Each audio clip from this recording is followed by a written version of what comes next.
تخيل انت عندك حبيب، تعرف شنو يعني حبيب؟ معناها شخص كلش مقرب إلك وتحبه بشكل ما ينوصف. دين اقول لك شغلة تصدمك، تدري الله هم عنده حبيب اللي هو النبي محمد صلى الله عليه وآله وسلم. النبي محمد هو حبيب الله، فانت تخيل ايش قد هذا مميز والله مفضله على كل مخلوقاته. لا مو بس يجي، تدري رب العالمين خلق كل الكون على مود النبي محمد. اكو حديث قدسي موجود بالكتب، رب العالمين يقول بيه: يا محمد وعزتي وجلالي لولاك ما خلقت آدم وما خلقت الأفلاك. زين قاعد تتخيل إنه هذا الشخص هو نبيك؟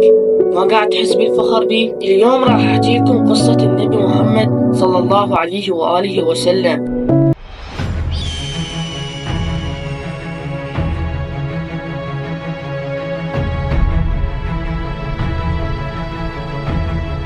يا محمد، يا ابن أخي، عندما أجوب الصحراء بالليل أدرك أن الله أكبر من أن يوضع بين 4 جدران.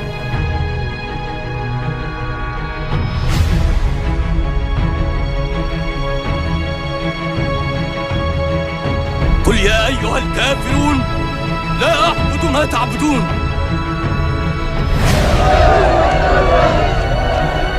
أوقفوا هذا الكذاب الذي يدعي معرفة السماء.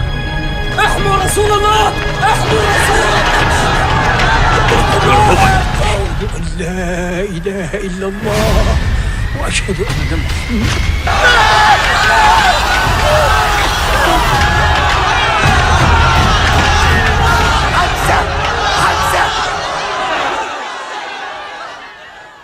النبي محمد انولد بعصر الجاهلية، يعني عصر كلش تعبان. بالبداية خلنا نحكي لكم شنو عصر الجاهلية. عصر الجاهلية سموه بهذا الاسم لأنه عصر مملوء بالجهل. العرب اللي كانوا عايشين بهاي الفترة هم ناس جهلة. كانت الناس بذيك الفترة يعبدون الأصنام، واللي بيهم كانوا يعبدون النار. يعني باختصار كانوا ما يعترفون باسم موجود اسمه الله.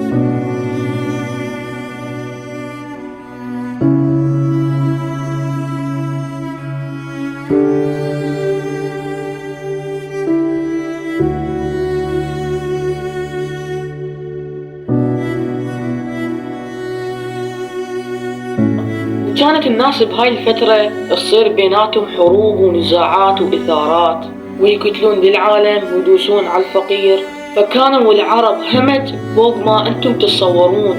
والناس الأغنياء اللي كانوا بهاي الفترة ما كانوا يحترمون الفقير، كانوا يشغلونهم عبيد، خصوصا الناس اللي بشرتهم سودة.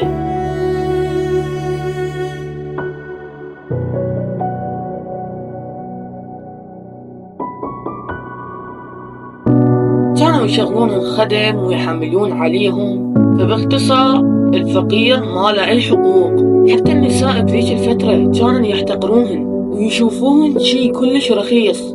فكانت اللي تصير مرته حامل تخلف بنية يقوم يستعر من بنته، فكان ياخذها ويدفنها بالصحراء.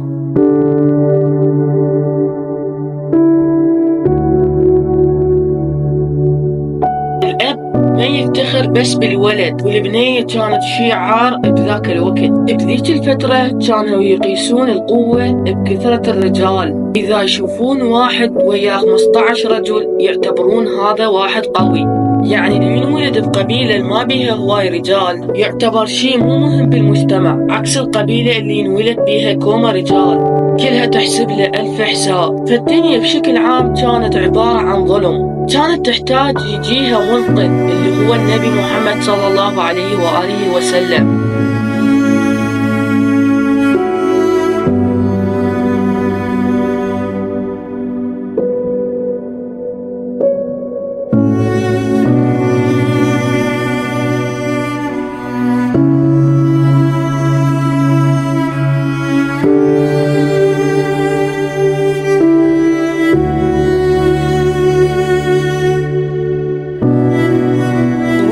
محمد صلى الله عليه وآله وسلم سنة 571 ميلادي، تحديدا بمكة المكرمة، اللي هي كانت عبارة عن سوق مال تجار. أم النبي محمد اسمها آمنة بنت وهب، وأبوه اسمه عبد الله. هذا عبد الله أبو النبي اتمرض ومات قبل لا ينولد النبي محمد، وللأسف بلا حق يشوف ابنه اللي راح يصير شي كبير كلش بالمجتمع. أكو أحاديث تقول أم النبي من كانت حامل بالنبي من جابته للدنيا ما حست بألم الولادة مثل ما بقية النساء تحس، ولا حست بالحمل.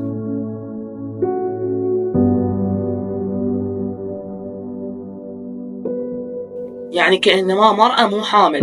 أم النبي من ولدت النبي يقول سمعت صوت بإذاني يصيح وضعتي خير البشر فعوذيه بالواحد الصمد من شر كل باغ وحاسد. ولد النبي هو يتيم الأب.